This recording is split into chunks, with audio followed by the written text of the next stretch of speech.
Good morning, good afternoon, everyone. We'll be starting the webinar in 5 minutes. Thank you so much for your patience and for joining in early.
I think is let's go back to the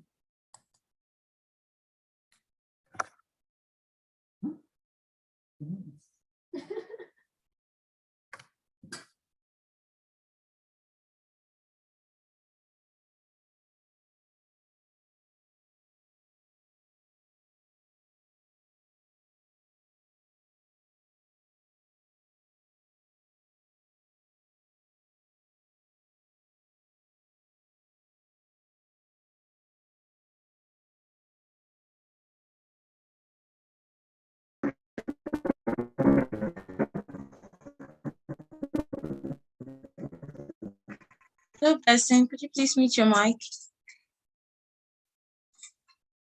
Thank you.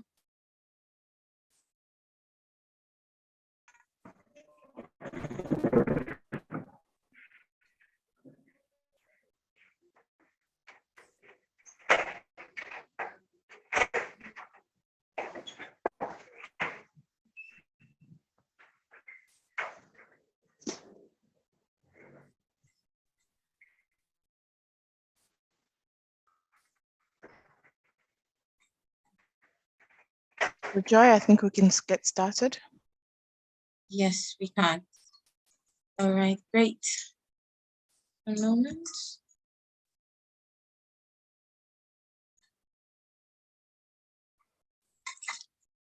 Good morning, good afternoon, everyone, and welcome to this webinar in celebration of World Environment Day 2022. Today, we're going to be discussing on the role of African media women towards promoting ecosystem restoration and biodiversity conservation. And right now, I'd like to introduce Dr. Yemisi Akimbobola, the CEO and co-founder of African Women in Media, for her welcome address. Welcome, Doc. Thank you very much, Joy, and it's a pleasure to be here. And thank you, everybody, for joining us today, and a happy World Environmental Day. Today, as we celebrate World Environmental Day, I feel honored that we, as an organization who works to create enabling environments for African women working in media industries all over the world, has been able to work with organizations like UNEP, who will be speaking to us shortly, to develop meaningful interventions for journalism, for women, and sustainability issues to work in partnership. What we've achieved over the last few months with UNEP is a very clear example of what we also mean by sustainable journalism. So let me explain how we've done it. Our Africa Environmental Reporting Initiative that we developed in partnership with UNEP has two key components. The first works with journalists in developing gendered angle stories on the environment. And the second component is the capacity building and economic empowerment of the women journalists that we've worked with. Our pedagogical approach to capacity building in this respect is simple. Each month, we commission 10 women journalists to write gendered and solutions angles on an environmental story. These journalists received 2 trainings from us, one on gender angle reporting on the environment, and the second on how to write solutions angle on environmental issues. We hold a workshop with them, we help them refine their pitch, we help them develop their story strategy.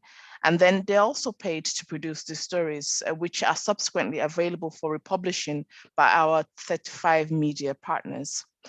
And the simplicity of this approach is in the way it speaks to the crucial role of journalism in highlighting environmental challenges. And we at AWIM are playing our part to ensure that this is done from a gendered perspective. We have our editors lounge with our 35 media partners, and their consistent lamentation is the lack of internal prioritizing of environmental stories, talk less of that gendered angle of these stories. But the key thing that keeps coming across to us is that the media is very much a active and willing partner in addressing environmental issues. Our approach on the African Environmental Reporting Initiative also speaks to the gender gaps that we see in media industries that was demonstrated in our research on the lived experiences of women journalists. And this relates to sustainability of the industry as a whole as well. The research found dynamics of gendered role assignment and gendered allocations of resources in newsrooms. I see that male colleagues are prioritized for what is considered the hard news of politics, finance, conflict, and so forth, topics that are integrally essential to reporting sustainability crisis of our society. And our research also found that opportunities for continuous professional development through essential things like training and attending events like this is often gendered as well. And the impact of this from our perspective is that such environments of gender bias contribute to not just the marginalized positioning of women journalists, but the extent to which media does a good job to highlight the gendered angles of media discourse on important issues like the environment and sustainability discussions. So our African Environment Reporting Initiative has been a huge success and an exemplar that I hope that other organizations will emulate. In the last 6 months, we've trained 50 women journalists and another 10 are currently undergoing our training. Each of these journalists produced their one story. So overall, we're going to end up with 60 stories that offer the gendered and solutions angle on environmental issues affecting Africa, particularly looking at the Africa Green Stimulus Plan. Our content has been co-published 70 times with our media partners who work across Africa, but also in the UK with The Independent and also Phoenix News in the USA.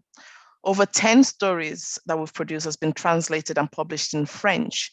And one of our journalists who participated in our training program was selected for the African Union Fellowship to report on environmental issues based on the story that she did for AWIM. So it is really my great pleasure that AWIM as an organization aiming to create or to work towards creating an enabling environment for African women in the media is championing and working in partnership with environmental organizations, with journalists to initiate that partnership, that communication between journalism and environmental issues. And so today we have amongst us 5 of our journalists who's going to share their experiences, share how they did it, and share their learnings in this process. We've got Ada Munzatsi from Kenya, who produced a documentary for us on eco-anxiety, mental health, and the impact of climate change. We've got Amira Sayed from Egypt, who wrote about Egyptian female fashion designers at the heart of climate action in Egypt. We've got Tina Mempain from Liberia, who wrote her story on Liberian women leading the way in tackling plastic pollution. Brenda Keevan from Cameroon wrote about Cameroonian women at the heart of the plastic waste reduction in the country. And finally, we have Tanil Courts from Namibia, who wrote about Namibian women on permaculture mission to boost food security. So even from all of these topics, these stories, we can see the wide-ranging issues that we need to be tackling in journalism when we talk about environmental issues and also bringing the gender angle to those stories. So welcome, ladies, and thank you for sharing your experiences with us today. And to our audience that's joining us, thank you for joining us. Thank you for making this a priority in your very busy schedule. And as we engage in our conversation today, we invite you to use the hashtags AWIM WED 2022 and AWIM UNEP 2022 on Twitter or whatever social media platform you're in. Please tag us also at Real AWIM, and we will also ensure that we engage with your content as well. So thank you for being a part of this conversation today. I'll now hand over to Joy Adigwe, who's going to be moderating our conversation today. Over to you, Joy. Thank you very much, Doc, for that wonderful introduction. At this point, I'd like to invite the Director of Communications at UNEP, Mohammed Atani, for a brief welcome address. Hello, Mohammed. Well, thank you very much, Joy, and good afternoon, colleagues.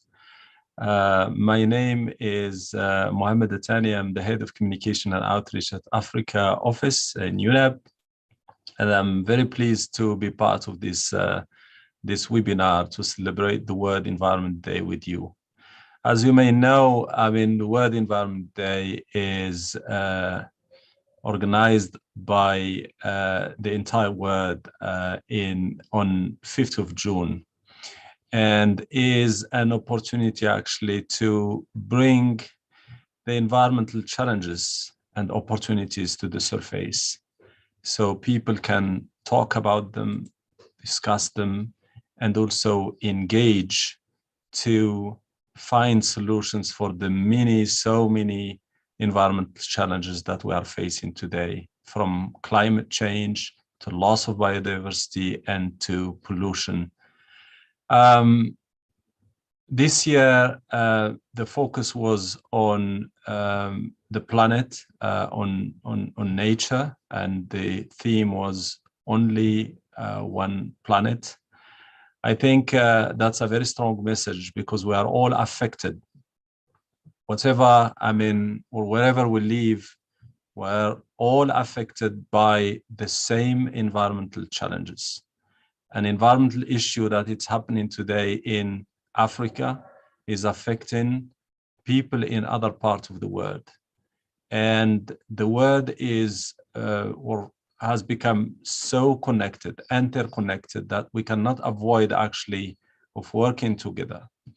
And the role of media is so important, especially in our continent, to raise awareness on those issues. Also open people's eyes on the opportunities that solving some issues or environmental issues can open opportunities for people. I give you an example of waste management. Waste management is a serious issue in our continent, because of the lack of awareness, lack of infrastructure, and the low level of engagement of our policymakers. And media can bring that to the surface, can bring that to the attention of policymakers, of donors, and also of the public, because they all have a role to play in resolving those issues. When it comes to ecosystems and biodiversity, I think you know better than anybody else that those are the backbone of our economies. And we cannot achieve any economic and social transformation without resolving issues that are destroying the ecosystem or ecosystems and the biodiversity in this continent. So the role of media, of journalists, is important, and we are glad actually to partner with AWEM, with the African Women in the Media. And what we have seen in the last, let's say, 6 months in our collaboration has really proved that, yes, the United Nations and its partners should continue working with media as a partner, but not on an ad hoc basis, but really bring media to the center of our business. And the network has really demonstrated that that can be done, that is possible. Yesterday we had a training on how to engage actually UNEP and its partners through our senior officers to promote their work and to engage with media. And it was so successful. So colleagues are very happy of this engagement, and we will continue actually this engagement, looking to bring other aspects and also give journalists and media through networks such as OM essential place in what we do in our work. And that's across the continent, not just in one or two areas. So let me just remind you of the three pillars that UNEP is working on through the medium and term strategy today, and where the network can, support. It's climate change, and climate change with its two pillars, adaptation and mitigation. The second pillar is ecosystems and biodiversity. And the third pillar, as I said, is pollution with focus on waste management. So those are the two pillars that we will be working on for the coming years through our MTS, the medium-term strategy of UNEP. And I think there is a huge opportunity for OM and its members to engage with UNEP, to engage also with the UN system at national level, through the UN resident coordinator system, because the UN resident coordinators are representatives of the UN system at national level. So your support, it will be hugely appreciated by the UN system and by also the UN partners to promote the work of the UN, to also raise awareness on environmental issues, but especially in our continent, to also raise awareness on the so many opportunities that are there actually to explore, to overcome environmental challenges. Let me stop here, and I think I will come back to talk more about this partnership and the possibilities that are there. Thank you very much. Thank you very much, Mohammed, for that. I think for what most people would not know is, a year ago, we had the first batch of this conversation, and that was what led to this program that we've been running. So on July 17th, that would be 1 year since we had our first conversation on the role of African women in reporting environments. And I'd like to move ahead with the introduction of panelists before we get into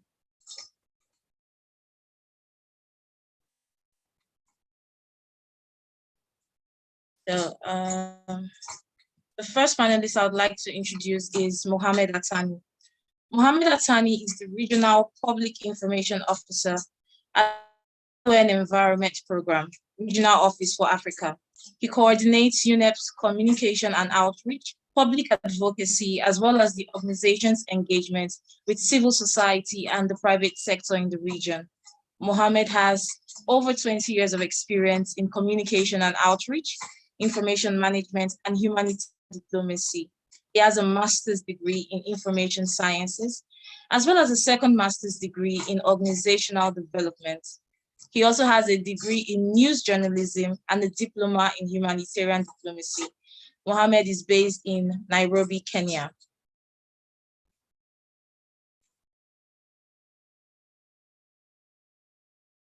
The second person I'd like to introduce is also based in Kenya. Her name is Ada Muzansi. Ada Muzansi is a multimedia health and environmental journalist from Kenya with 3 years experience. She's very passionate about journalism and storytelling, more so on matters on health and environment. So her journalism means solutions and impact. And you can see this in Ada's story on eco-anxiety, which takes us on a journey about the mental health and effects of climate change on people and communities in Kenya. The link to Ada's story is in the chat box, so please do check out her documentary on this very important topic. We'll be having Amira Sayed. Amira Sayed is a Cairo-based environmental journalist. Is a Cairo-based environmental journalist. Nilimpa 100. Nini And head 1000. of Jamin bado hajui hela. Anaenda and head of department at the Egyptian Gazette newspaper. She's also the winner of African Union Media Fellowship 2022. Amira is also Egypt's representative at World Youth Parliament for Water. Amira's story on Egyptian female fashion designers at the heart of climate action tells us the story of the environmental cost of fashion and how women in Egypt are mitigating this cost through sustainable and eco-friendly fashion. Brenda Kiven is from Cameroon, a Cameroonian journalist, and she works at the Guardian Post. Brenda has collaborated with journalists from Juke Media Agency Congo to ZDF Germany, Spiegel, Al Jazeera, Bellingcat, The Guardian News UK, Vice News, and today she represents the New York Times in Cameroon. She was part of the second cohort of the African Environment Reporting Program, first cohort of Birds Media African No Filter Project, fifth cohort of the African Fact-Checking Fellowship, and first cohort of Canal France International Desinfox Afrique Project.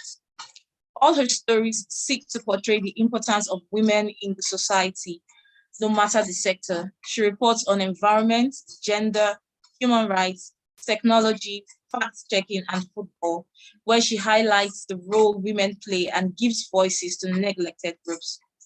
Her story on Cameroon women at the heart of plastic waste reduction shows measures being taken by the women in Cameroon towards dealing with plastic waste. We also have Timil Courts.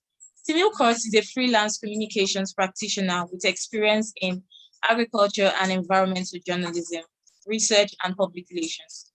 She holds a bachelor's degree in communications from the Northwest University of South Africa. He has vast experience in environmental journalism as a participant of the Young African Journalist Accelerator Program of the Rosa Luxemburg Foundation and the Environment Reporting Program by African Women in Media.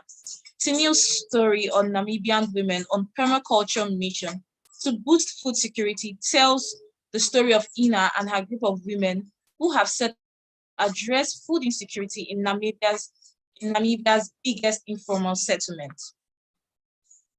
And we have Tina. Tina is a Liberian-based climate change and environmental journalist with over 3 years of experience. Tina is passionate about telling stories that have influence on society, the environment, women, girls, and disadvantaged groups.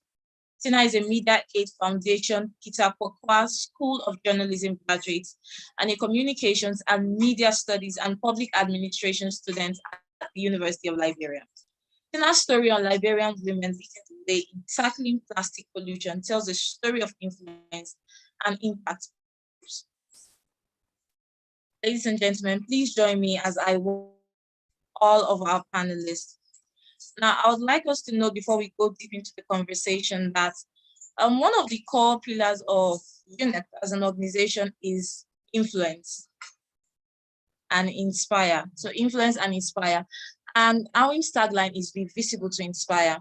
One thing you would notice that is synonymous across all 5 women is the need to tell stories that not only influence, but also inspire change. Please join me as I welcome our panelists, Mohamed Atani,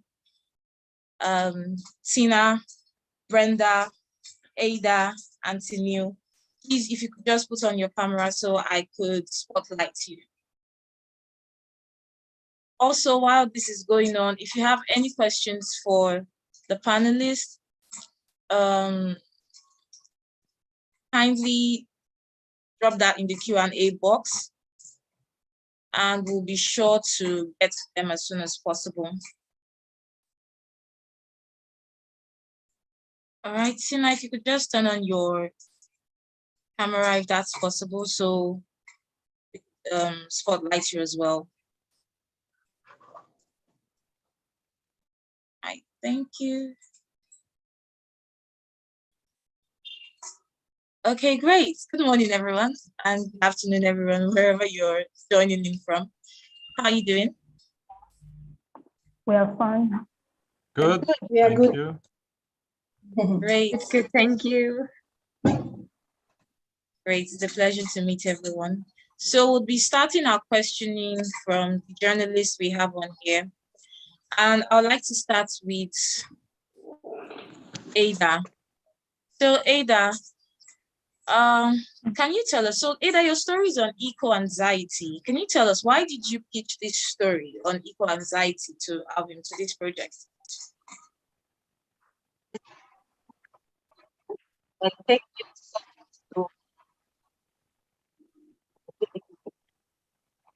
think what made me pitch this story, from my profile, we see that I'm a health journalist.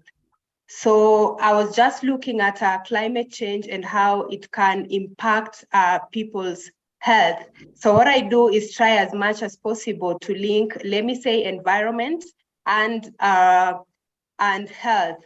So I was just looking at how climate change, I mean, we are talking of how climate change is impacting people. So how does, let me say, water pollution or air pollution, how does this affect our health? So that's exactly what I was looking at, just telling the story of how these people that have been affected by these environmental hazards, how stressful are they, what the anxiety that they go through, and especially for women and children who are most affected. Right, thank you so much, Ada. So I'm going to be throwing this question now to Tinu. Hi, Tinu. So please tell us, why did you pick the story you pitched to Alvin? First of all, thank you for this opportunity to tell you a bit more about my story and why I thought it was important. So my story, as you said, it was about women, Namibian women, that uses permaculture to address food insecurity in Namibia's biggest informal settlement here in the capital city of Windhoek. And I think it was an extremely important story to tell, because there's informal settlements all over Africa where people struggle with poverty, where there's a large amount of food insecurity. And this story really speaks to addressing food insecurity and empowering women to help themselves out of this situation. And basically, these women were given training to grow their own food, and that way they can grow food for their families and create a secure life for their families, but then also create a small business and an income for themselves. Here in Namibia, we had about 7 years of drought. And in some places it's still ongoing. It's a big problem, and it caused a lot of unemployment. So there's a lot of women in these informal settlements that's unemployed. Their husbands are unemployed because of the drought, and teaching them to grow their own food in an environmentally friendly way, I feel is such a good story that people should hear. People should hear how you can empower women to create change and create a better life for themselves. Thank you so much for that, Tinu. For those of us joining in, I would like to reiterate that this webinar is a platform, an avenue by our members on the best practices, the challenges that women journalists face in covering environment. And the conversation today will be based on the challenges, the lessons learned, and the victories faced by our panelists in reporting these stories. So Brenda. Hello, Brenda. Hi, Joy. Hello to all the panelists and all those who are watching us live.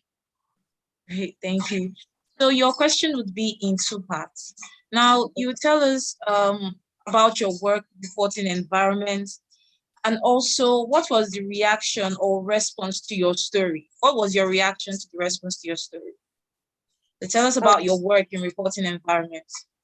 Yeah, I started reporting on the environment when it was a new concept to me, and I started reporting on it back in 2016, 17, 2016, 17, because there was an ongoing crisis there is an ongoing separatist crisis in my community.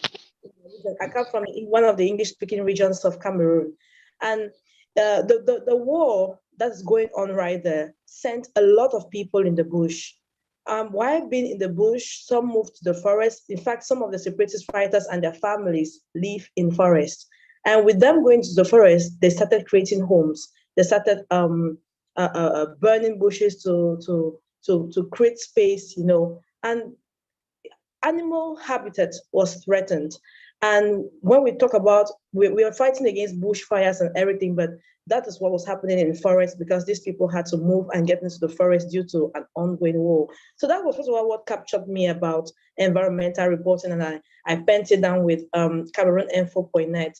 And then since then, I've been looking at plastic waste. Most pollution and plastic waste has been most of my focus because I realized that it is something that we can all stop it if as a whole community we work together, we can improve or make a bigger change.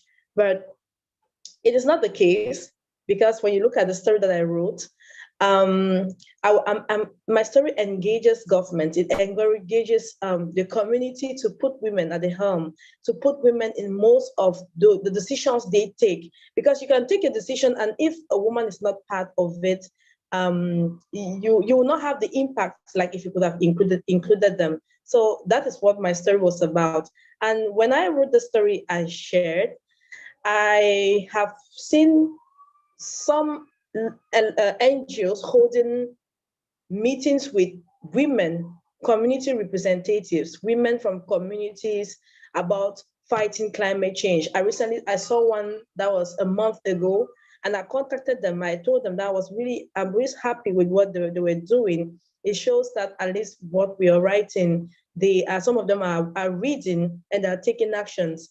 So I think that feedback alone, I really appreciate. I really liked it, and it has given me more force, more power to write about engaging women in all aspects of climate change. Thank you, Brenda. And I think I want to throw this question out to everyone. So, and we'll start with Tina. So, when you wrote your story, I'll say maybe you had you had a reaction that you wanted to elicit. You had something you wanted to change, something you wanted to bring to notice. It was either you wanted to inform or you wanted to influence a change. So please tell me, what was your reaction to the response you received from your story?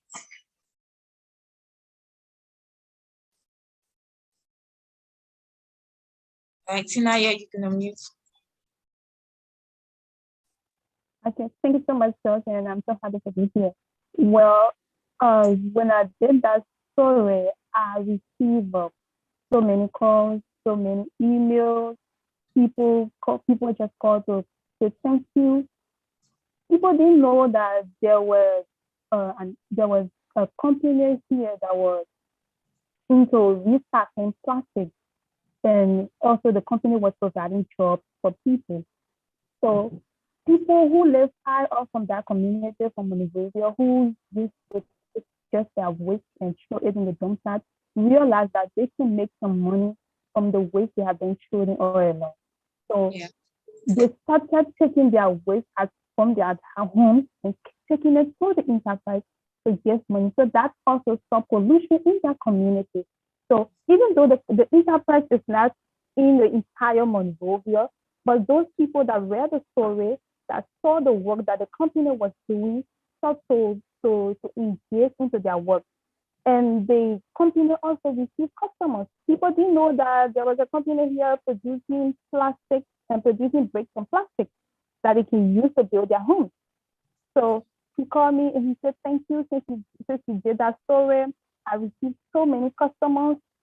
People who never knew me have started coming to me to do business with me. So I wanted people to change. I wanted their mindset about pollution to change. People, communities to take ownership of their own waste. People to manage their waste well. People to have an understanding that plastic pollution have an impact on the environment and it affects women more. So if women can step in to be at the forefront of this crisis, then they are helping themselves. All right, thank you, Tina. I'd like to invite Mohammed to give us his comments on these stories. So I know Mohammed has read most, if not all, of these stories that have been published under this program. So Mohammed, would you like to share your thoughts on these Thank you stories? very much, Joy, and good afternoon, colleagues, again. Look, if you look at the stories, all of them are really relevant and interconnected. Let me start by the one on environment and health and give you some tips actually to, how to pitch such story to the right people for action to happen. Mm-hmm. Aida, you are from Nairobi, right? Okay, good. Yeah, yeah. So look at the connection between air pollution and how much money is being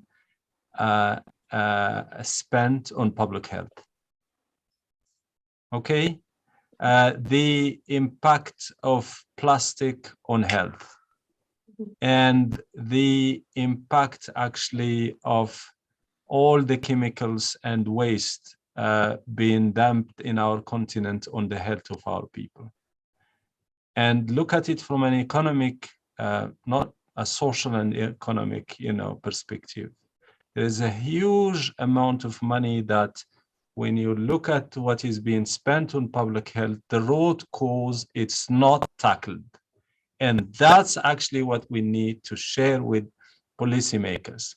You can continue dealing with the surface, but if you don't dive into the, the root cause of the problem, it is going to continue actually to impact the health of our people.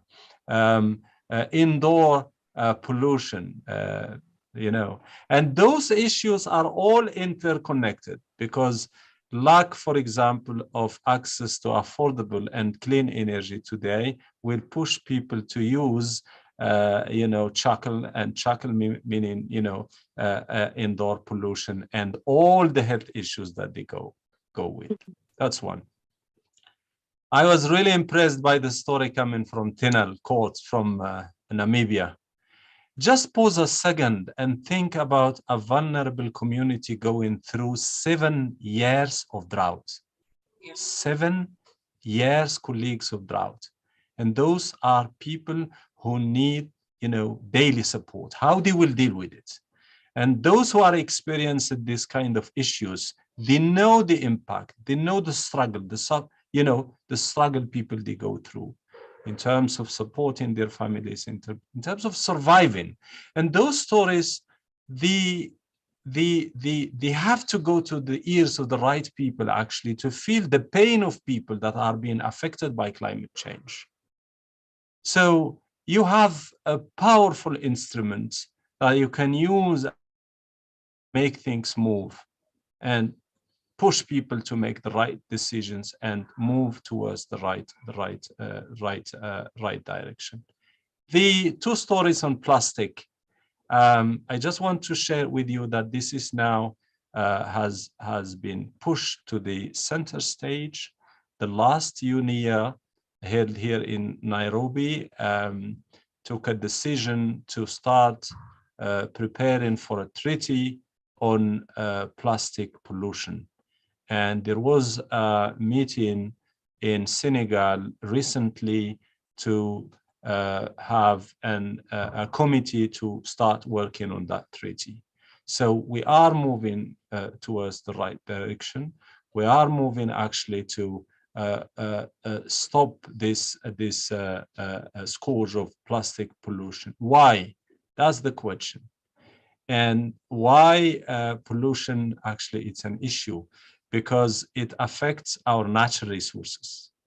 It affects actually our health. And those are the connections that you as journalists, you should actually put in a simple language for people, be it a decision maker, be it a member of the community, be it a donor. Why me as a governor or mayor or a county manager, county governor, as we call it, depends on the system, should, or a minister should put plastic pollution as a priority actually on my agenda. So those are the things that not just allow me to use this between brackets, passive reporting. Passive reporting, you are just informing people about an issue. And I think colleagues who from AWEM who were with us yesterday in the training colleagues on our senior management here at Africa office, how to engage with media. You need to inform, that's one thing. But inspire for action is something different. You can inform me, tell me 7 years of drought is happening in Namibia, and then what?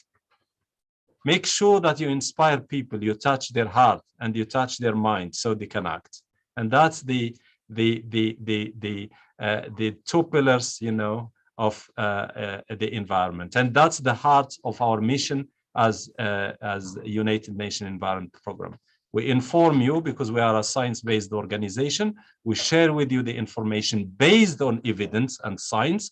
And then in a way, and that's when communication and outreach and you as journalists, you come on board to support with, it's also to inspire people in a way that they actually understand to act, because that part is what is missing. And colleagues, this is a common issue, a serious issue in our continent. We have so many decisions by different bodies, intergovernmental, whatever, but the implementation of those decisions is a serious challenge. So when you work on a story, make sure that the right ingredients are in to inform, inspire. So people, they can put those two elements together for action to happen. Thank you. Thank you, Mohammed. Right. So thank you for sharing that, inform and inspire. And if for anything, I think I would like to say this about the stories that I have read under the environment program. Stories have taken me on a journey across Africa. That's one thing that's for sure. It has taken me on a journey across Africa. I've been able to go to Namibia, I've been able to go to Liberia, I've been able to go to Kenya, and not only see the negatives, but also see the positives, that to see the actions that people are taking to combat these issues.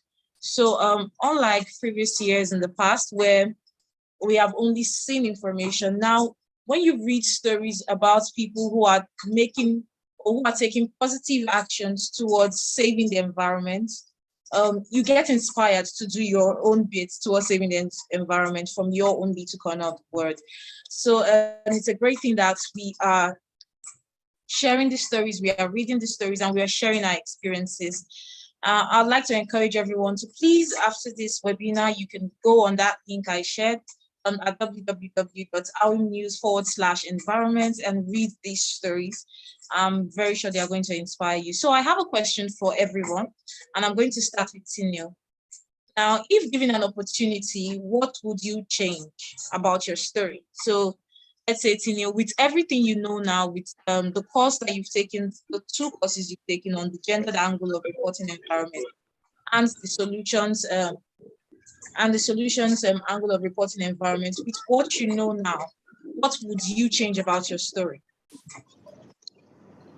Well, I absolutely agree with Mr. Atani that one of the most powerful tools we can use is bringing the reader to the struggle, if I can say it like that. So one thing that I would love to change is actually, I talk about the Kambasho Institute, who is training these women in the informal settlements, and I tell the readers more about this institute and where it started and how they ended up doing what they're doing. But I wish, if I could do the story again, I would definitely like to put more focus on these women in the informal settlements, because I think it's so powerful to show the people what happens to the women, to the people that face the effects of climate change, that actually face the severe effects on a daily basis, that nobody knows about, and that actually brings out emotions. And I think there's no better way to inspire change than with emotions. So if I could do something differently, I would bring the focus back to them and more to them, because at the end of the day, yes, they didn't come up with the solution, but they are the women who chose to learn, who chose to change, and who chose to do better for themselves and their lives, and in an environmentally friendly way. And these women are going even further and teaching their knowledge to the people living, to their neighbors, to their daughters, and they are actually putting this sustainable solution in a cycle to create a bigger, wide-reaching impact. All right, thank you so much for that.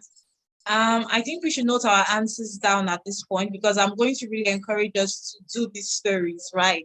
So that is going to be a really interesting story, and I'm encouraging you to please do this story, Tennille, do this story. Send me your pictures. So, Brenda, what would you change about your story? Knowing what you know now, the knowledge you have now, what would you do differently? What I realized is that when I wrote the story, people sent me women involved in more activities that have to do with recycling plastic. And there is even a lady contacted me from South Korea, where she came to Cameroon in Limbe. She was trying to make Limbe segregate waste and then work on plastic and make money out of plastic waste.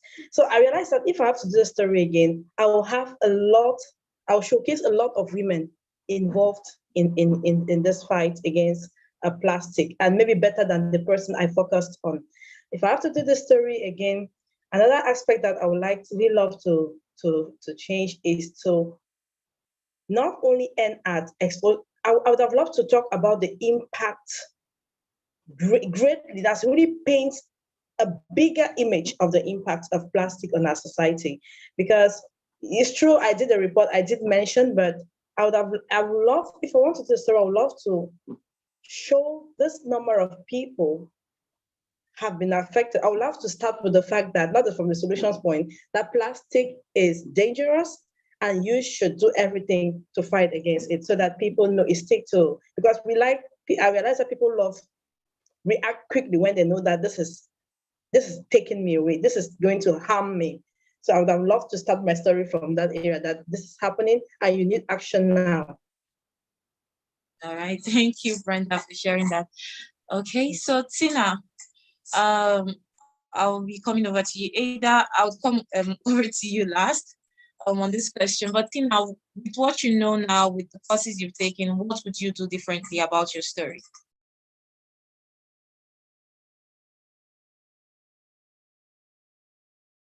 Tina, you're on mute. Yeah. Okay. What I would like to do differently about my story is to show the impact that the story is making now. To tell more about how more women are joining their fellow women to clean up their community, to help fight the plastic crisis, how people are now beginning to manage their waste. They are no longer taking their waste just to throw it in the street. They collect it, pack it good, save it somewhere, and take it to the recycling companies to sell and get money. And how the company has increased production. People are now buying bricks from the enterprise to build their homes. They're no longer using the cement, steel, and bricks. They're buying the plastic bricks to build their homes. And I would love to tell the impact about their stories are so encouraging. The stories are so inspiring. That the what Mohammed said, inspire, inform, to take action. So the story has inspired people, informed people, and now they are taking the right action to help their community, to help themselves. So that's the story I would like to tell. All right, thank you, Tina. And Ada, now before Ada says something, I would like to say that so Ada's story, the morning when our web editor Janet published the stories, and I saw eco-anxiety, and it had to do with mental health and the environment, I would say that was the first time I was coming across such a concept, and so I had to do further research on that, because it had never, maybe at some part at the back of my mind, I would have thought, yes, there are effects to this thing. There are several effects to climate change and to environment degradation and all of that. But I've never thought about how these things would affect our mental health, or how it's currently affecting the mental health of people somewhere in the world. Right? So Ada, you brought two concepts that are very serious and very pressing together. We know that talks about mental health have been more pressing because of the increase in the rate of suicide, the increase in the rate of decline of mental health worldwide. So with what you have now, what would you do differently about this story to bring more impact? I know after you published your story, you had a TV show about it, right? I think I saw that. So what would you do differently about it to spread this more? Because so what would you do different?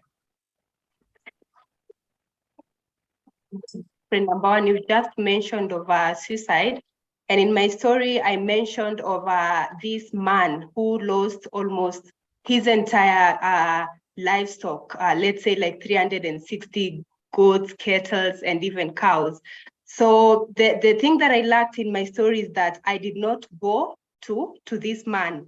I think time could not allow me. Something else is that I will use more of data, not just focusing on this one man or one family. I'm sure there are a number of families, or let me say women that have been affected or have lost their livestock, which will now lead to, let me say, stress, anxiety, and even suicide, because according to an administrator there that is in Garissa, there's this man who actually committed suicide after losing his entire livestock.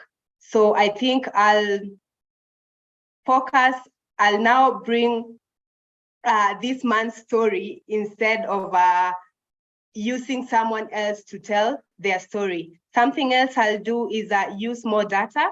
Like, for example, I only generalized. I say climate change or this mental health effects affect women more. So what I'll do is get a number of women, listen to them more, see how they have been affected mentally by climate change, then maybe get data. For example, 2 out of 10 or 8 out of 10 women were affected by climate change or were affected mentally by climate change.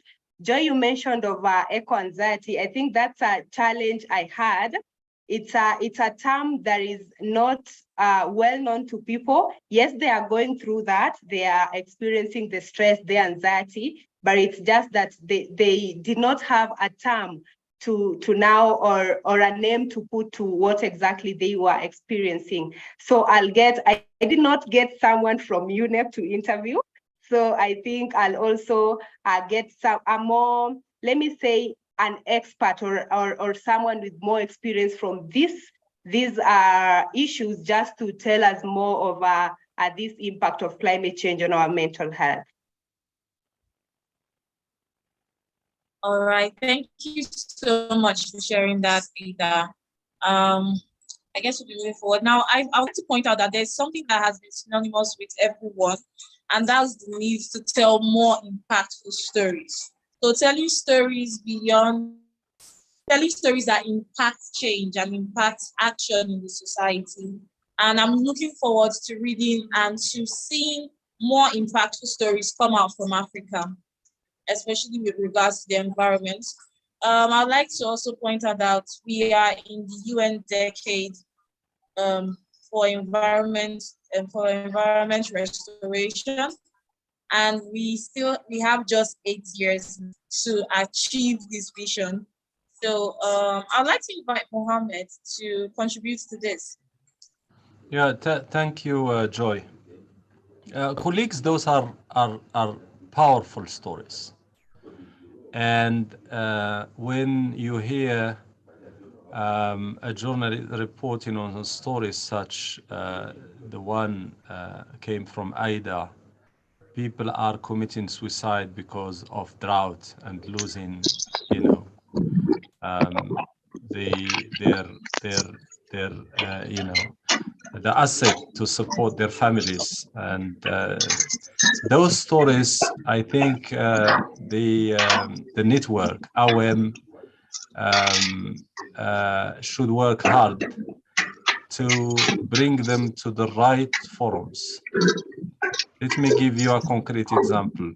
When you reported on the story, there was a meeting of the UNCCD, the UN Convention on Desertification and Drought and Land Restoration, I think, in Abidjan. That was one of the forums that you could use actually to bring that story up to the surface, because people need to actually illustrate and understand the impact of climate change. We talk about this. We have been talking about this, more than now 50 years. The impact of climate change on the poor.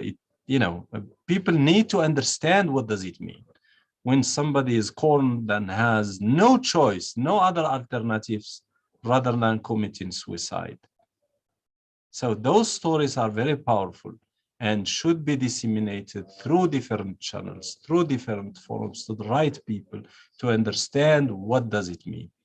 And then the other thing that I would like here to share with you is connect with other, channels who can rely your stories to other platforms.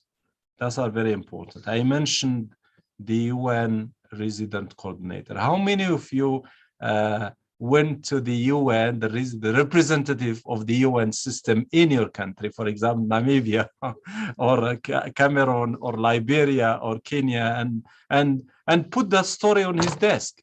You say, look, this is my story. People are dying, committing suicide in this country because of climate change. You, as a representative of the UN system, I want you to bring this to whoever should hear it and should know this story. That's a powerful voice. When you are invited for press conferences, don't go just and pick a press release written by a bureaucrat like me and go and report that story. No. Those are the stories you should be actually discussing in those. You said, look, this is all good, but this is what's happening because of climate change, and action is not being taken, and people are suffering. This is where we can actually, through your powerful tool, make a difference and move things. And then the third things, as we discussed yesterday, is to connect with initiatives and projects and programs that are being implemented in your country to move from just, as I said, reporting to being part of the business itself, of implementing those programs and actions. When you discuss with those representatives of those programs, propose to them that when they design their initiatives, because what is an initiative? An initiative is just, a mechanism for finding a solution. be it on waste management or for health or drought or other environment challenges. Approach those people and tell them that you can be be a partner, because we are now really working very hard with different networks, including AWEM, to make sure that we engage you as a partner, not as an ad hoc observer, whatever, I mean, as a reporter.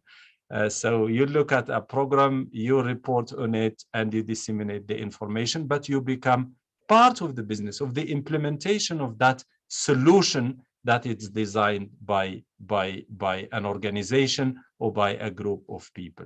And the design of that solution, you can play a role as a network of journalists. Say, this is how it should be designed. What solution? Let me just ask Aida and put this question to you. I mean, you are not obliged to answer now, but just think about it. How have you helped that man who committed suicide in Garissa? How have you helped his family?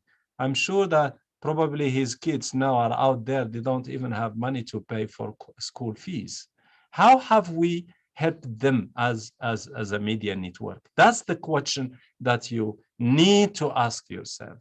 How far that story, traveled and reached actually to the right people to really act and support those communities. Thank you. All right, thank you, Mohammed. So this question is going to be for Tinio. And it's, how do you think African women journalists can contribute towards promoting ecosystem restoration and biodiversity conservation in Africa? How can the media help in promoting this? Okay, well, I think my fellow panelists would agree with me. Maybe the situation is a bit different in their countries, but I know in Namibia, the mainstream media does not yet really do environmental reporting. It's very, like, they would write, there was a drought, but not necessarily there was a drought because of climate change. So it is a difficult thing. Sometimes I feel hopeless for pitching these stories to mainstream media and just not having it being taken. But I think it's important for us as journalists to also promote ourselves and our own stories.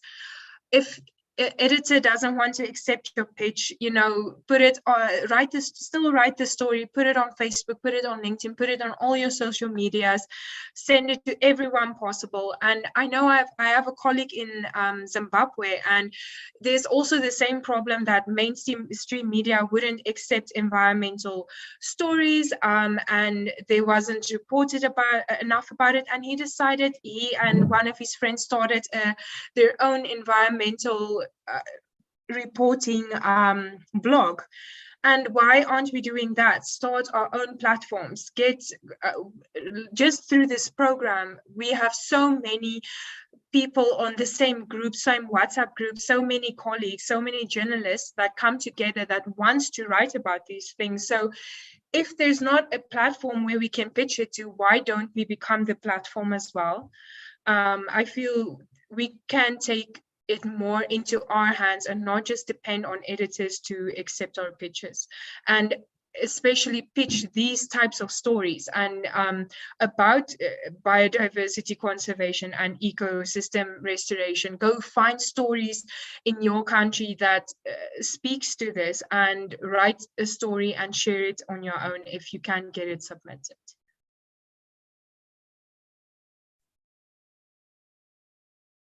All right, thank you so much for that. Now this question is going to go out to everyone, but I would like to start with Tina for this question. Now, how can we write stories that inspire change in attitude and perception of our readers towards taking better care of the environment? Now, there are lots of, there have been lots of advocacy being done on take better care of the environment. We see the advocacy messages, we see the we've received the handbills, We have several advocacy being done about taking better care of the environment. But now moving forward beyond the advocacy and beyond the messages, how can we as media people inspire our readers to change their attitude and their perception towards taking better care of our environment? And I'd like to start with Tina, and then we move on to Brenda, then Ada, and finally Tinil on this question. Oh, sorry, Tina, before you continue, just a moment, please. If you have any questions for the panelists, you can drop that in the Q&A box, and we'll attend to this right after this session. All right, sorry, go on, Tina. What we can do to inspire, be it policymakers, be it community members, be it anybody, what we can do is to have empathy. When we are writing our stories should show empathy, because environmental issues or environmental stories are human rights. It affects us. We might be writing a story, but we live in the same environment. So anything that goes on wrong in that environment affects us. So if we are writing, we should be able to write, we should be able to have empathy. When people have empathy, they will be able to change their attitude. They will be able to take actions that will tackle or a particular environmental crisis that you, the reporter, or you, the journalist, are writing about. I think. Yes, Brenda, we can hear you. Yes, I think the problem we have is we can solve this by, first of all, specializing. Because like Tinel, I think it's Tinel who talked about mainstream media rejecting some of our pitches, which is true, because some journalists themselves, some media houses themselves don't understand what climate change is all about. So you that is working on climate change, you come up as a know-all when you want to pitch or want to insist that no, we should prioritize climate change environment stories on our media. Well, so, but I think that if we, like this story we all did, I bet most of us didn't share on our social media angles. We didn't do a little activism will not kill our professional, will not kill our, well, I know they say journalists don't do activism, but there are times when journalists should, especially when it has to do with aspects like this, life-threatening situations like the environment, and also I do a lot of gender, so gender violence, and so I do a lot of activism. So if we use our social media platforms to amplify voices, and then also go down there to go to and pick out efforts made, because one thing that makes people to tire out or to weigh out or to stop carrying out some major efforts related to environmental protection is because, we live in a society where you just need to tell somebody you're doing a great job, keep up. So if we can highlight some of those efforts being made by little groups in the interior parts, in the local communities, it's going to encourage them to work more. This means that going down there, going to social media, checking all those who are making efforts which are underreported and highlighting them in our mainstream media. This is going to encourage people to work. This is going to encourage people to know that there is a problem and work harder. So I look at it that way, and I think that's how journalists can have. And also there is networking. Networking is of let's say the AWIM cohort already. If we can be in a group where we have this good number of journalists, the 50 trained fellows already of AWIM, and we can be in a group where every week people drop in environmental stories. I bet it's going to encourage some of us or some people who are slacking behind.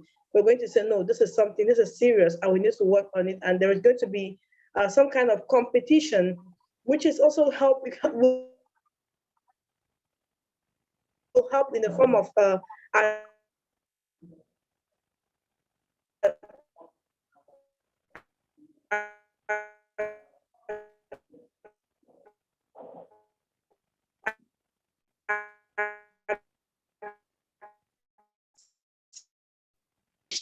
contact of UNEP and all included in some countries. My country doesn't have it. I had that challenge. So I really wish that we could have access to these people because some of us live quite far, and distance shouldn't truly be a barrier to information. That's just a wish I'm trying to send across.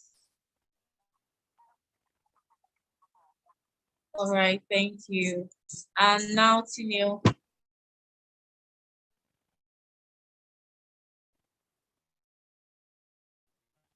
Oh, you're on mute. Sorry. Yeah, so I think people do not like to be told what to do. Generally, people do not want you to tell them you should turn your lights off, you should drive less, you should install solar panels, you know. So I think it's very counterproductive to do articles just stating different things people should do to have less of an impact on the environment. I think it's much better to actually show the people that people are already doing this in a very viable way. Like I feel with my story, I showed how people are in the informal settlements. There's no space for gardens really, but the people worked around it and decided to do one big community garden where everybody can come plant where they want to plant. They don't have water at their houses, but they work together. When there's one car, they drive to get everyone's water on and take water to the garden. So I think it's super important to also write stories about people in everyday situations and the solutions they come up with to work around everyday struggles. I think that's the best way to show people that are already doing this and show that it's possible, no matter in what situation you are, no matter if you don't have money in the bank or you feel like you don't have a backyard, you know, use a pot to grow your own food in. So I think it's important to actually write about viable solutions and not just tell people what to do if you're not even certain about their situation and if that's possible for their situation. Thank you so much, Tinio. Ada.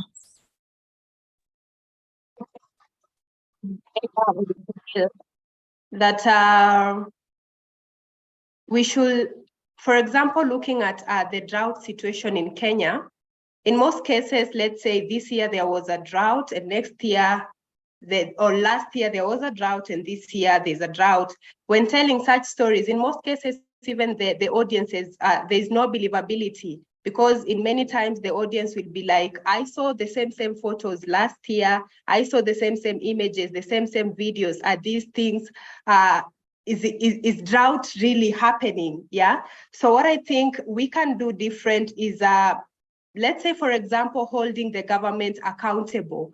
You said last year you'll do this. What exactly did you do? Did you do anything? Or if you did what you said you did, what was the impact and how sustainable is what you suggested? Just a minute.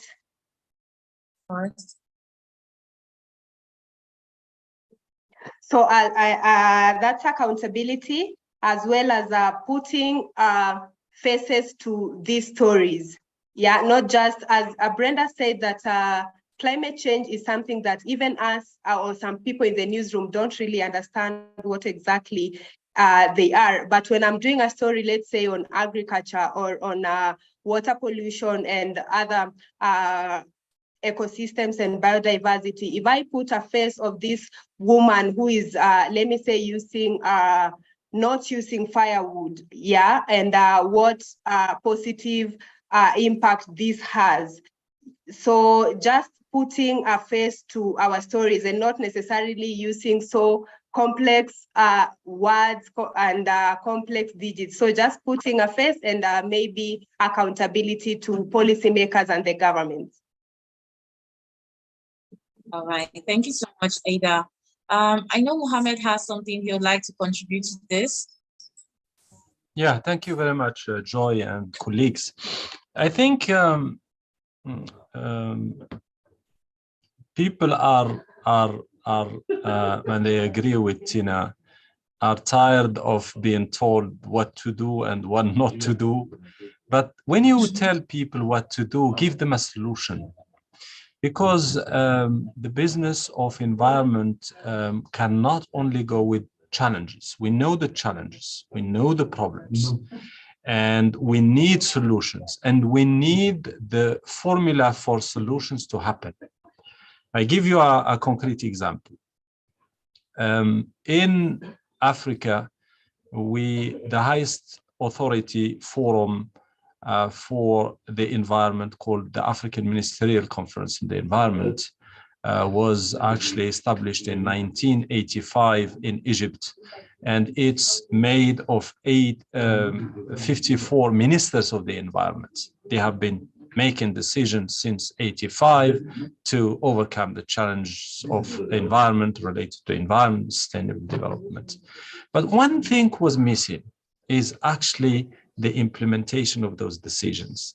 It was a kind of, the implementation has been kind of limited in terms of, what we are proposing now in parallel of that forum, ministerial forum, decision maker making forum, a platform for implementers. Let me be clear, and this is the kind of stories that you can pick to provide, report on solutions. So when a minister is coming to make a decision, let's say on waste management, we in Africa, so here is the decision. So we call on a scientist, give us the evidence. We call on, let's say, somebody who has been affected by that issue, then we craft a decision. But we need those who will be involved in the implementation of that decision to be sitting when the decision is being designed. So he can or she can tell the minister, this is not going to work this way. This is how it's going to work. Once this decision is made, those people are there to propose solutions. Who are those people? They can be private sector, they can be research and development institutions, they can be academia, and they can be bodies like, for example, the one that we have in the USLG, the United Cities and Local Authorities. Colleagues from Kenya, they just had Afri-Cities here in Kisumu. So that forum is made of cities. That forum is made of counties. And those are the one of the front line in terms of decision-making and also in the front of providing solutions and also mobilizing the right partners to implement those decisions. Otherwise, we are making decisions, we are reporting on the on people being actually people suffering, but we need to put the ingredient together for an action to happen, for a decision to be implemented. And that in your stories, you need also to think about it, because that will take you a step forward from just reporting, and in some cases, allow me to say this, passive reporting, to become a tool of opening people's eyes on solutions and how those solutions can be implemented concretely on the ground. Thank you. All right, thank you, Mohammed. Now I'll come back to our journalists, but I have this question for you. Now I know that UNEP is committed to taking on media as partners, but then I'd like to ask, in the past year, so since the last time we had this conversation to now, how would you say UNEP has collaborated with African media towards inspiring change in attitude and spurring actions aimed at protecting the environment? If I understood well the question, you mean the impact of our collaboration in terms of behavioral change, right? Yes. No, I think it is too early to assess the impact of our partnership when it comes to behavioral change. But what I can share with you as a network is that there are positive signs of change. And that starts from the house itself.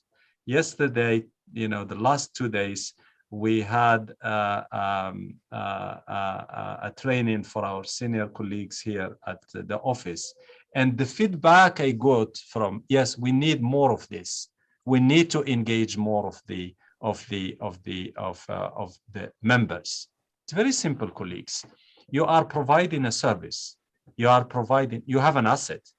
And let me explain to you, give you the example of Namibia or Liberia. You have a colleague implementing an initiative, a program in that area. He needs promotion for his work. He needs actually to make his work, and that's a basic task. He needs his work to be known by the community, known by decisions makers, by the government, and also by donors, those who are giving money for that initiative to happen. So you are part of that initiative. And don't look at yourself as an outsider, as a foreigner to that, coming to be just, taken on a task and then implement and you leave. No, you need to be part of the design of that initiative and also helping with the implementation and also the taking even the scaling up of that solution. And when you come at the end of the channel, it's very difficult for you to understand all the details of that project. Somebody said, I struggled to get somebody to interview. Even if you interview sometimes at the end of the initiative or the end of the program, it's very difficult to get actually the essence and the details of that program. So what I'm trying to do here as a coordinator of communication and outreach is to integrate you to be part of the implementation and the design of initiatives across the continent. And you become a partner to UNEP. You become actually a part of of our business and for the long term. Beyond UNEP, remember we are part of the UN system. And then we can introduce you also to other entities of the UN system, especially at country level. And this we can do it through the UN resident coordinator system, introducing members of the network, because the issue of environment is a cross-cutting. Environment, we talk about drought, we talk about energy, we talk about poverty, we talk about, and those all are in our, we talk about biodiversity and ecosystem, and that exactly it touched different entities of the UN system. Beyond that also, we talk about, we can introduce you to our partners, including the European Union, for example, the AMSEN, the African Ministerial Conference on the Environment, other economic and social entities in the continent. They all need your service. So polish that service, make it strong, and I'm sure you will find a central place to play in the business of sustainable development in this continent. Thank you. Thank you for that. All right, so this is the final question I'm going to be throwing to everyone. And the question is, what were some of the challenges you faced in trying to report your stories? And how do you, so what do you hope could have been done to help mitigate those challenges? So maybe you can just tell us, what were some of the challenges you faced while you were trying to report your stories? And I'll start with Tina this time around.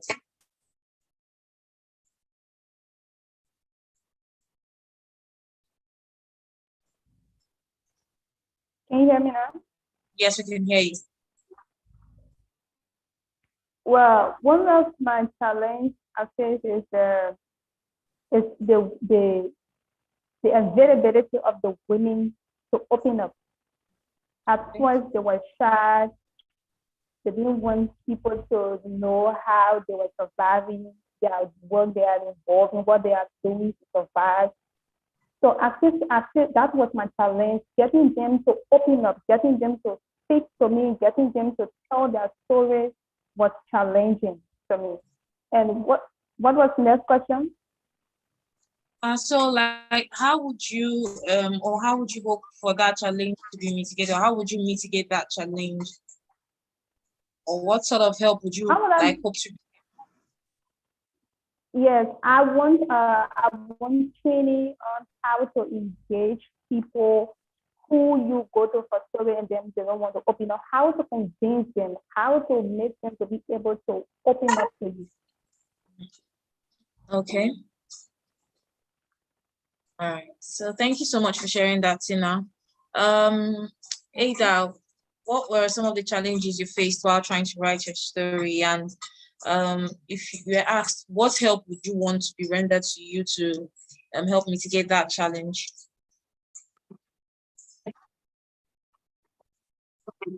Was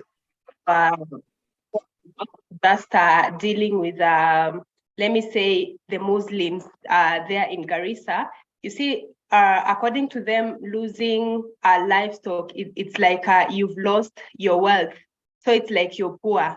And therefore, me going there and just asking for an interview, they were like, we won't open up. We won't tell you. It's like we won't tell you of our, can I say, shortcomings or our negativity. We cannot expose ourselves outside to the world, yeah, because definitely in Garissa, or let me say in other regions, we have those that are pastoralists and we have those that are farmers, yeah. So for the farmers, maybe they are doing well, they are not actually losing their livestock. So for these that are losing livestock, it's like they're showing their, I don't know how to put it. It's like, let me just say they're showing the negative side of them to this other part. So something else, another challenge that I faced was in getting experts, environmental experts. I think this will come in handy, maybe from Mr. Mohammed, just getting experts from, let me say, UNEP to just comment on these particular stories. And I'll agree with Tina for how these women were reserved because they were like, I can't speak in Swahili, I cannot speak in English. And they're actually telling you that in English while they are, yeah, so it's just being reserved or something like that. Okay, thank you so much for that, for sharing that, Lisa. And I would like to say something about, so I'd like to say something regarding the experts, but I'm going to say that at the end of this, because we have something to help with the experts bit, but then as well, we also need our individual contribution towards making that possible. So Tinio, tell us, what was the challenge you faced? I would say the biggest challenge I faced was also like getting comments from UNEP, because we don't have a UNEP office in Namibia right now. So maybe like a wink, wink, nudge, nudge towards Mohammed to bring your business.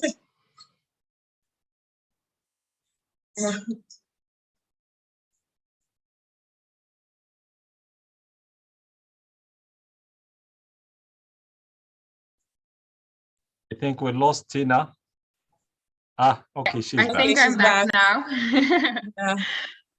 Okay. Thank you. No, I was saying the one problem I had was also getting comments from a UNEP representative, because we do not have an office yet in Namibia. So maybe just a little wink, wink, nudge, nudge towards Mohammed to bring your business outside. And yeah, it was, I think it's just a matter of timing as well. Trying to email someone that's on the other side of the world always has its challenges and maybe some communication loss and so on. So I think that's the big thing of finding a more responsive way to communicate between the agencies and the media. All right, thank you so much for sharing that. And Brenda, what was your challenge? The first challenge I had was to infiltrate the black market of plastic, banned plastics in my country. I tried to get someone who told me how to go about it, but I realized that it was really, really risky. So I ended with the retailer. I didn't go closer to the wholesale because that was some risk to me. But I would have loved to know how they get the papers get to Yahoo to Douala, passing through all the checkpoints we have from, because it said it's coming from Nigeria. The checkpoints we have all over Nigeria into Cameroon and into Douala, the economic capital. So I would have loved to know that. And the other challenge is to have women talk. I realized that there are women making efforts to see to reduce plastic waste in plastic, the use of plastic in the country, but they don't want to come out. They don't want to talk about what they do. So that's another challenge. Then, like I said, the UNEP representative of Cameroon, I live very far, maybe because I don't have enough resources to leave my town to go to Yaoundé, where because he's a director at the Ministry of Environment and Nature Protection. So I would have, if I could contact him maybe through email, and we do this on Gmail, I would have really, really loved it. And you can just travel to Yaoundé without having any booking. Yeah. So it needed the resources. That was my challenge. Those are the challenges that I faced. Right. All right. Thank you so much for sharing. And I would soon go to Mohammed. And before I go to Mohammed, I would like to say that I'm going to share the link to last year's webinar with us. I'll put that in the chat box shortly. But one thing I would want to point out is that, so last year the challenges were more focused on lack of resources, lack of opportunities. But this year we're seeing that there's a switch, there's been a shift. So now we have the opportunities, and there is still a bit to be done about resources. And I can see that in one of the messages in the chat by Josephine. And she said the challenge she encounters is limited resources. Since it is a feature story, not all editors will okay your project. It is hard to get gadgets, facilitation, and sources. We go for interviews, always ask for money to give us bites. Oh, wow, sources, okay. And sources, when we go for interviews, always ask for money to give us bites. And lastly, getting environment experts to speak out on this matter is also hard. Wow. I see your challenge, Josephine. And I think this is the best time, I think this is the right time for me to announce this. So last year, Awin had launched SourceHer, which is an online database of women experts across different industries. And this year, we are further developing SourceHer to now feature experts on environment, women, peace and security, health, education, and technology. So yes, we are currently in the process of populating the database to feature these women who are experts in these 5 areas that I have mentioned. So I'll be sharing the link to the new SourceHer website. Please share this with women within your network who you know are into environment, into women, peace and security, into education, in the health sector, and as well as technology, that's artificial intelligence, blockchain, machine learning, data science. This way, we are going to help mitigate that limitation of lack of expert voices in our stories or in our reporting. I would like to invite Mohammed. So Mohammed, you've gotten lots of knowledge about UNEP and contribution stories. Yeah. Thank you, Joy. I just want to answer colleagues who sometimes struggle to get, response from UN, not only UNEP, but UN officials. If you compare how I was talking to you today, last year and today, you will see the difference. So I want you to be part of the family, so people can trust talking to you and actually answering quickly to your emails. And that's what we are trying. And I think Dr. Yamisi, as a part of the leadership of the network, is playing a key and fundamental role in making that happen. I think you need to build a strong relationship with your source of information. That's very important. That's, as a journalist, that's the first fundamental step to work on, because it is important. And when you break those walls, it becomes easy for you to actually get the information and get people to respond to your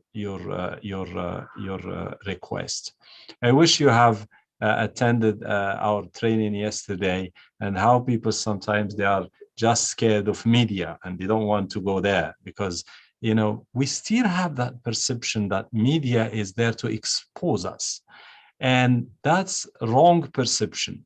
We want to change that perspective, and we want you also to help us to change that perspective across the continent, because the media business, the media industry in Africa should be different. You are part of the solution. You're not an observer outside the box, just watching people struggling. Others are struggling, and others are struggling to find them solutions. So no, you are part. You have to step in and be part of the solution. And when you introduce yourself as a partner, an engaged partner. And that's the perception that we are working on. I mean, with your network and also with other networks. So building that strong relationship will help you actually break those silos, break those walls, and get the information, because those experts in the UN system, in other, government and other entities are really part of your asset. And I think that's a long-term strategy that you need actually to put together. And people, they prefer sometimes to work through networks. I'm sure that if Dr. Yamisi today picks the phone and talks to our coordinator on climate change, Richard, he's calling her now Prof. So that relationship is there. If she picks the phone, she doesn't need Mohammed to be in the middle. Just pick the phone, talk to him about an issue on climate change. He will be more than glad actually to talk to Dr. Yamisi and talk to others from the network. So this is, if you want, our job is to make sure that media, networks, and our experts actually talk to each other and be on the same page and see the environmental challenges and sustainable actually issues in this continent through the same lenses, because you are actually more well positioned to report on environmental issues through the right lenses. And that's what we need. And exactly the same for our colleagues here working in our office, in Africa office. And you asked me that question on, give me kind of our overall assessment of our partnership. We just started. We have a long way to go. And I think we started by building that trust between your network and our expert, our organization. We hope to extend that to other entities inside UNEP and the UN system. So when you are coming through AWIM, people, they know who's AWIM. They know actually that those people have been filtered through, a serious mechanism to do serious journalism, because we receive thousands and thousands of requests from media, but sometimes we have also to select to which request we should respond. So I think you need to invest, because the network can only survive through you as members of that network. I have seen many networks in this continent actually they born and they die. They die because of the members. So you are the pillars of this network, and you are actually the main asset of this network. So please invest in it, and you have our full support to make it a success, because it is so much needed in this continent. Thank you. All right, thank you so much, Mohammed. We have 10 minutes to the end of this webinar. And before we go and say our final goodbyes, I would like to thank you all for coming in and joining and being a part of this conversation. Thank you for sharing your stories, and thank you so much for the insights that you bring to these conversations, Mohammed. Last year it was very insightful, and this year even more insightful. So thank you so much for joining in. Like Mohammed had said, we cannot overemphasize the importance of relationship. So as much as we, the media, want the agencies to be involved in our stories and to lend their voices to our stories, we should also build that relationship. And great thing, you already have a family and a network with Awin as a bridge towards that relationship. So please be a part of the network, be an active part of the network, and let's keep telling impactful stories in Africa and beyond. So I would like to ask for our parting words before I invite our web editor, Janet Otteno, to give her parting words and our closing remarks and our thank yous and goodbyes. So I'm going to start with the way it's arranged on my screen for our parting words, and that's with Tinio. So what are your parting words?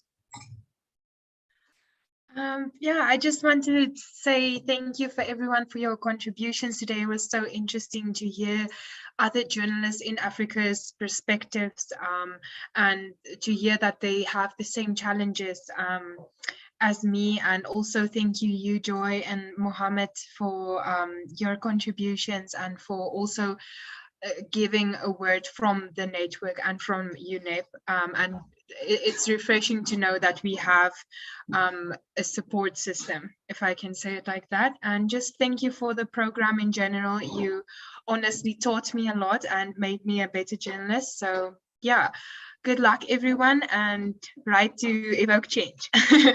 Yeah. All right, well done, Tinio. Brenda, what are your parting words for everyone listening in and everyone who has joined in? My experience at Awin has been very encouraging, very great, and it has encouraged me to work further in the environmental reporting, build my environmental reporting skills, and then also think about action, not just writing and then stopping there, going further, doing some little activism. And I'm really happy with the director of communications and his contributions. They really made me see that there was something lacking about my my journalism. And the coaches from that Awin gave us very Janet was very she could be so pressured us a lot, but it was worth it. I want to say thank you to Janet. I know she's part of us. Thank you all, and I wish you would not end with us. Like you said, it's a network. Don't leave us now. Don't leave us. Keep working with us. Keep checking. Keep asking me, Brenda, which environmental topic did you tackle this week or this month? I really love to push further. Thank you.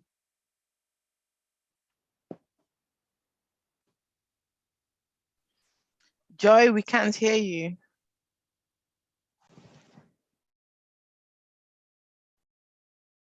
All right, hi Tina. Hi. Hi, all right. So could you please give us your parting words? Thank you so much, Irene. Thank you, George. Thank you, Gina. Thank you for your support. Like my colleague said, she can be high, but at the end of the day, you get a good result. So I just want to say this, thank you for the training that you provided, the gender sensitive aspect of environmental journalism. It was my first environmental gender sensitive reporting. I gained a lot of knowledge, and I'm currently doing a lot of stories that focuses on women, that focuses on gender. Thank you so much. Thank you for the support. And I hope this is not our first and our last engagement.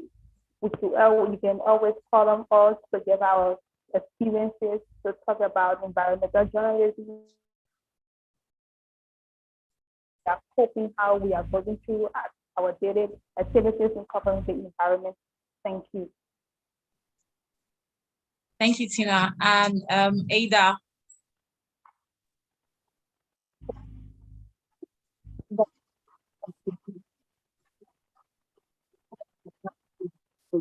not actually talking of what role the media should play, but we will be talking of what role the media has played. So Mohammed, thank you so much. I was more of a panelist as well as Alana. I've learned a lot from you, from everything that you said. So mine is to appreciate. And thank you so much to Awim for this program, for the training that you provided, and to us right before we started our stories. And to Janet, you see, to some of us who come from small, let me say small media houses, we are the producers, we are the editors, we are the script writers. Let me say we are everything.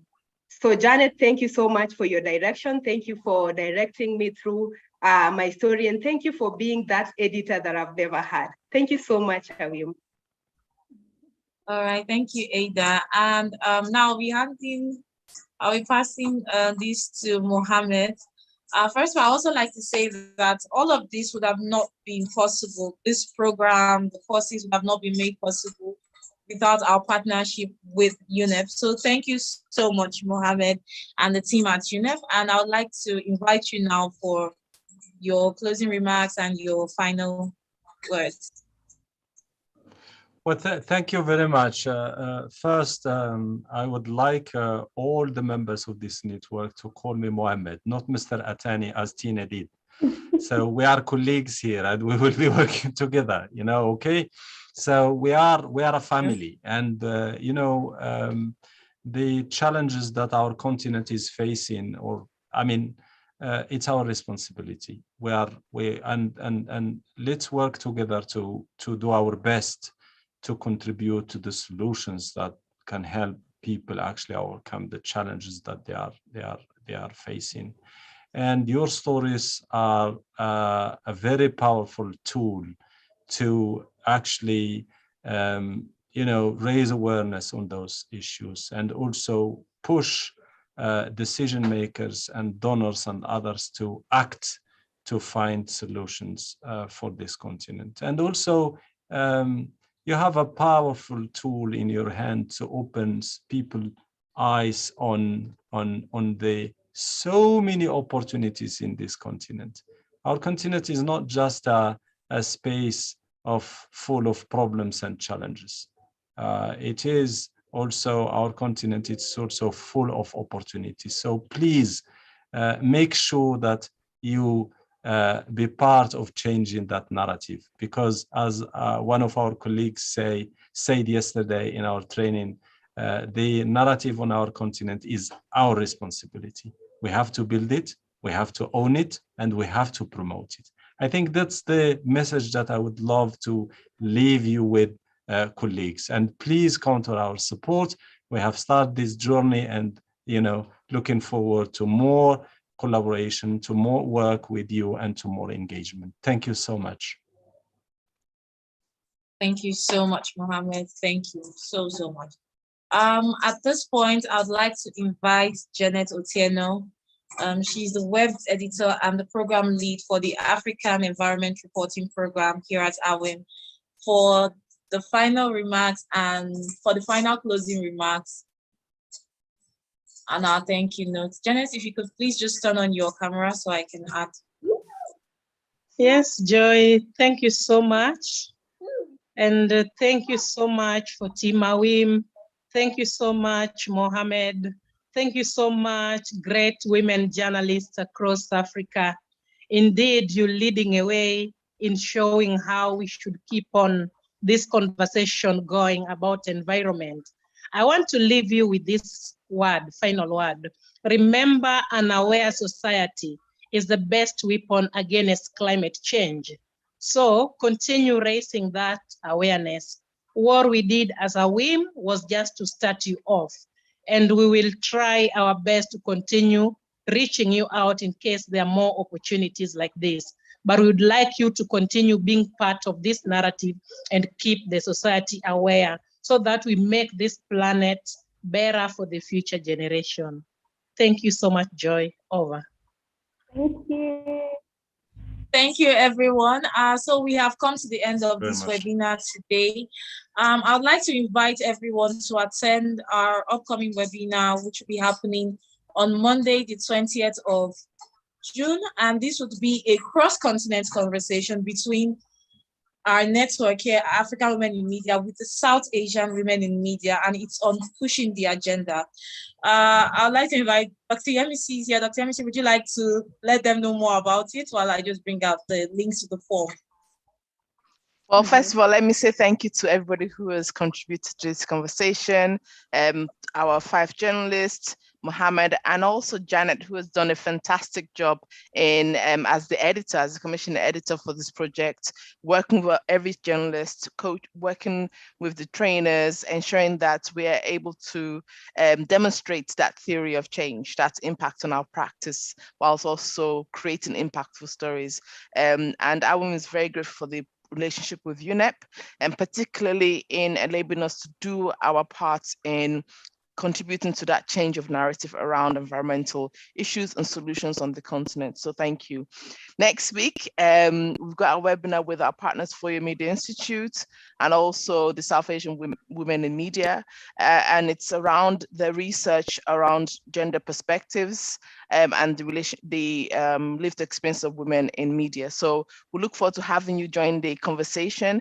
And the focus really is around how media regulation and policies and laws specifically impact women. So how does things around freedom of expression, freedom of speech impact you as a woman journalist, for example? So those are some of the conversations we'll be having on Monday, and I'm very much looking forward to seeing all of you there and hope you can join us. So thank you all very much and have a good afternoon. Take care. Bye-bye.